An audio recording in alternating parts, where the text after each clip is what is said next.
গতকালকে যারা আগুনে পুড়ে ইন্তেকাল করেছেন তাদেরকে শহীদ বলা যাবে কিনা বা তারা শাহাদাতের মর্যাদা পাবে কিনা?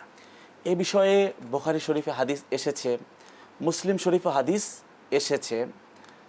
নবী করিম সাল্লাল্লাহু আলাইহি ওয়াসাল্লাম একবার সাহাবীদেরকে বলেছিলেন শহীদ কারা।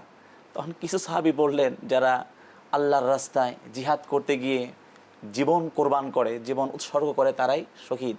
নবী করিম সাল্লাল্লাহু আলাইহি ওয়াসাল্লাম বললেন, না, তাহলে তো শহীদের সংখ্যা কম হয়ে যাবে, আমার উম্মতদের মধ্যে শহীদদের সংখ্যা কম হয়ে যাবে।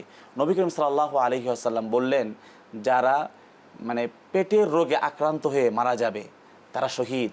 নবী করিম সাল্লাল্লাহু আলাইহি ওয়াসাল্লাম বললেন, যারা মহামারীতে মারা যাবে তারা শহীদ। নবী করিম সাল্লাল্লাহু আলাইহি ওয়াসাল্লাম বললেন, যারা পানিতে ডুবে মারা যাবে তারাও শহীদ। নবী করিম সাল্লাল্লাহু আলাইহি ওয়াসাল্লাম বললেন, কেউ যদি ভবন ধসে বা দেয়াল ধসে মারা যায় তারাও শহীদ। নবী করিম সাল্লাল্লাহু আলাইহি ওয়াসাল্লাম সর্বশেষ বললেন, যারা আগুনে পুড়ে মৃত্যুবরণ করবে তারাও শহীদ।